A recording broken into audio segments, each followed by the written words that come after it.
Hello, welcome to Drama Tata Channel, Drama, Dracin, and Drakor. Kali ini kita review Dracin Lost You Forever Season 2. Review dari episode 11 sampai dengan 18. Ongoing Dracin di bulan Juli 2024. Please like and subscribe. Xiang Liu menghibur Xiao Yao agar tidak mempercayai rumor yang mengatakan bahwa Cisen adalah raja siluman yang paling jahat. Xiao Yao harus percaya pada penilaian ibunya. Xiao Yao sedih mengapa ibunya sebagai putri Xian yang menikah dengan Raja Howling, lalu menjadi jenderal membela Xian, namun melahirkannya sebagai anak Raja Siluman Cisen. Xiao Yao khawatir Tu Sanjing akan merasa terganggu bila dia adalah anak siluman iblis Cisen. Tu Sanjing tetap mencintai Xiao Yao walaupun dia bukan putri Howling. Tu Sanjing mencintai Xiao Yao bukan karena statusnya. Tu Sanjing khawatir Xiao Yao akan sedih bila nanti kerajaan Xian dan Howling berperang. Xiao Yao sangat marah dan melempar Chang Xuan dengan cangkir karena memutuskan menyerang dan menaklukkan kerajaan Howling. Xiao Yao sedih mengapa Chang Xuan tidak mempedulikan perasaannya saat ingin menyerang Howling. Xiao Yao selalu mendukung Chang Xuan, tapi mengapa Chang Xuan tega menyerang Howling? Xiao Yao mengingat masa-masa sulit yang dulu mereka lalui bersama. Sebelum nenek meninggal, Chang Xuan dan Xiao Yao berjanji untuk saling menjaga seumur hidup mereka. Xiao Yao menggunakan statusnya sebagai putri Howling, membawa Chang Xuan pulang ke kerajaan Xian untuk bertemu Raja Agung dan membantunya merebut tahta sebagai raja dengan mengalahkan semua paman-pamannya yang juga berambisi menjadi Raja Xian. Saat Chang Xuan akan dibunuh, Xiao Yao mempertaruhkan nyawanya dan melindungi Chang Xuan dengan menggunakan tubuhnya sebagai perisai agar Chang Xuan tidak terkena anak panah. Xiao Yao yakin musuh-musuh Chang Xuan tidak akan berani membunuh putri Howling. Xiao Yao melindungi Chang Xuan dari anak panah yang dibidik oleh Fang Fengyin. Paman-pamannya merasa Chang Xuan merupakan ancaman yang dapat merebut tahta Raja Xian. Mereka membuat Chang Xuan menjadi kecanduan obat-obatan terlarang dan dia kehilangan kesadaran serta jati dirinya. Xiao Yao dengan sabar menyembuhkan kecanduan Chang Xuan hingga akhirnya Chang Xuan sembuh dan mengelabui paman-pamannya serta berhasil merebut tahta sebagai Raja Xian. Xiao Yao menghindari Chang Xuan dan bertemu Tu Sanjing. Melihat ini Chang Xuan cemburu, namun dia tidak memperlihatkan di hadapan mereka. Tu Sanjing khawatir bila Xian melawan Shenrong, maka Xiang Lu dapat mati di medan perang. Nyawa Xiao Yao akan terancam karena teluh kutukan cinta mengaitkan nyawa Xiang Liu dan Xiao Yao. Bila salah satu mati, maka pasangan yang terkena teluh juga akan mati. Dahulu, Xiao Yao ingin menyelamatkan Chang Xuan dan memohon kepada Xiang Liu untuk memindahkan serangan teluh yang ada di dalam tubuh Chang Xuan. Untuk melemahkan serangga teluh itu, dengan kekuatannya, Xiang Liu membagi dua serangga. Satu serangga masuk ke tubuh Xiang Liu dan satu serangga masuk ke tubuh Xiao Yao. Namun sekarang, Xiang Liu tidak dapat melepaskan teluh yang akhirnya mengikat nyawanya dan Xiao Yao. Karena seiring waktu, teluh itu menjadi semakin kuat. Chang Xuan iri dengan keharmonisan hubungan Xiao Yao dan Tu Sanjing. Chang Xuan mengajak Xiao Yao pergi bersamanya ke barak tentara di Howling. Namun Xiao Yao tidak mau. Tapi ketika Chang Xuan juga mengajak Tu Sanjing, akhirnya pun Xiao Yao mau ikut bersamanya. Di sepanjang perjalanan, Tu Sanjing dan Chang Xuan sangat memperhatikan Xiao Yao. Xiao Yao sangat bahagia menempuh perjalanan bersama dua orang yang paling dia cintai, kekasihnya Tu Sanjing dan saudaranya Chang Xuan.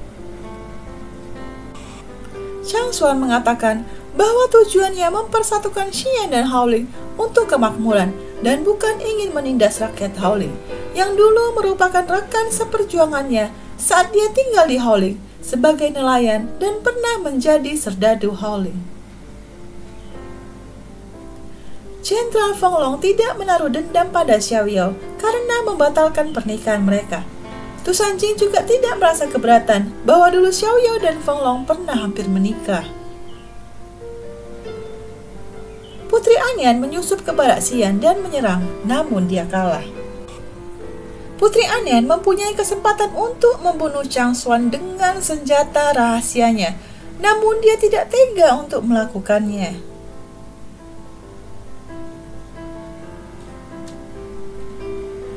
Setelah Hou Ling kalah beberapa kali, akhirnya Ru Shou berhasil membalas Xian dan menghibur Anyan yang merasa gagal membunuh Chang Xuan. Tu Sanjing dan Fenglong tetap bersahabat baik. Fenglong lebih memilih kekuasaan sebagai Jenderal Xian dan Tu Sanjing lebih memilih Xiao Yao sebagai kekasih daripada kekuasaan. Putri Anyan bersiap untuk terjun ke medan perang membela Hou Ling melawan Xian.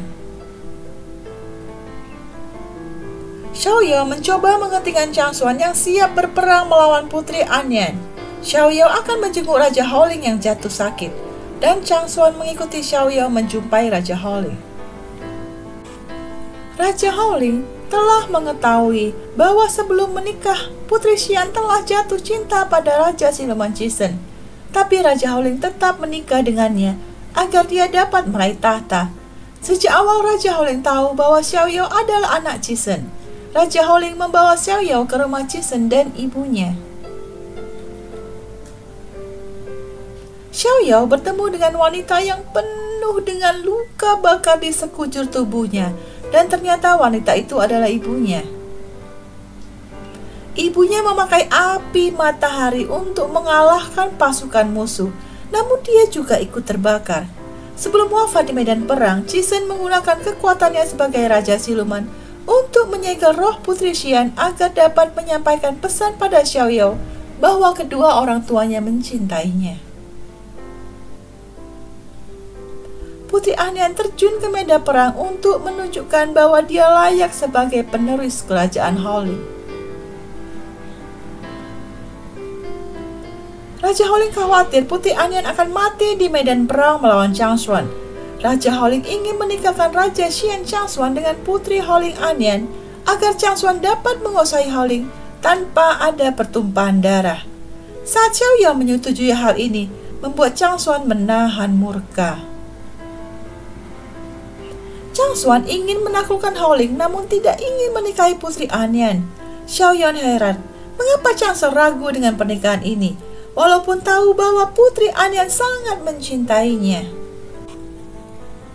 Raja Xian Chang Xuan menikah dengan Putri Hou Ling Anyan dan mengangkat Anyan sebagai ratunya. Xian Chang Xuan menguasai seluruh Dan Huang. Wilayahnya termasuk Xian dan Hou Ling. Pemerintahannya adil dan makmur. Tu Sanjing dan Xiao Yao bertemu kembali di penjara tulang tempat dulu mereka pernah saling berjanji. Tu Sanjing dan Xiao Yao membicarakan tentang pernikahan mereka. Tu Shan Hao dan Fang Fengyi menjebak Tu Sanjing dan menyandera Xiao Yao.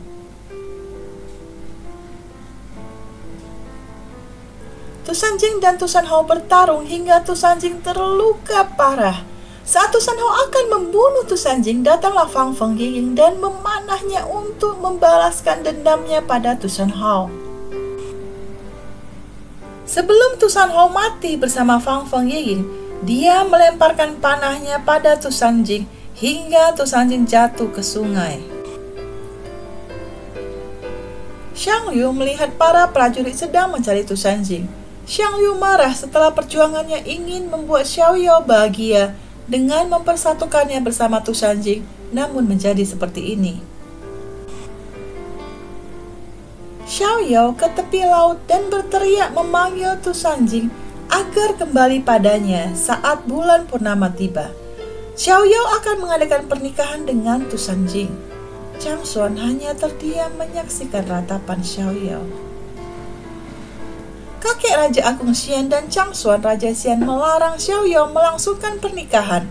Namun Xiaoyao bersikeras menjalankan prosesi pernikahan sesuai waktu yang telah dia janjikan, yaitu saat bulan purnama tiba. Chang Xuan melarang pernikahan Xiaoyao dengan Tu Sanjing karena Tu Sanjing telah menghilang dan belum ditemukan. Xiaoyao bersujud pada Chang Xuan memohon persetujuan Chang Xuan sebagai raja. Xiaoyao mengucapkan pernikahannya dengan Tu Sanjing dan menjalankan prosesi pernikahan di bawah sinar bulan purnama. Xiaoyao menunggu kedatangan Tu Sanjing hingga keesokan harinya rambutnya berubah menjadi putih karena sedih. Saat dia menunggu ibunya pulang dari medan perang, lalu menunggu Chang Xuan dan ayahnya menjemputnya, dan sekarang dia akan menunggu Tu Sanjing hingga kembali padanya. Xiaoyao menceritakan pada Chang Xuan bahwa kebaikan dan ketulusan Tu Sanjing lah yang menyelamatkan Xiaoyao. Saat melihat luka di sekujur tubuh Tu Sanjing, mengingatkan Xiaoyao akan dirinya saat kecil. Mereka berdua sama-sama mengalami penyiksaan yang amat sangat keji. Setelah melalui siksaan itu, Xiaoyao menjadi sinis dan selalu curiga, tapi tidak halnya dengan Tu Sanjing yang tetap lembut dan baik hati. Xiaoyao selalu teringat pada penyiksaan yang dia alami, namun ketulusan hati Tu Sanjing membuatnya dapat lepas dari belenggu itu. Xiaoyao curiga bahwa Chang Xuan terlibat dalam kematian Tu Sanjing, dan akhirnya Chang Xuan mengaku bahwa dialah yang membunuh Tu Sanjing dengan menggunakan Tu Shan Hao. Thanks for watching, please like and subscribe. Sampai jumpa di review berikutnya, Lost You Forever Season 2. Bila ada rekomendasi dracin atau drakau yang ingin direview, bisa tulis di kolom komentar. Have a nice day, see you later, bye-bye!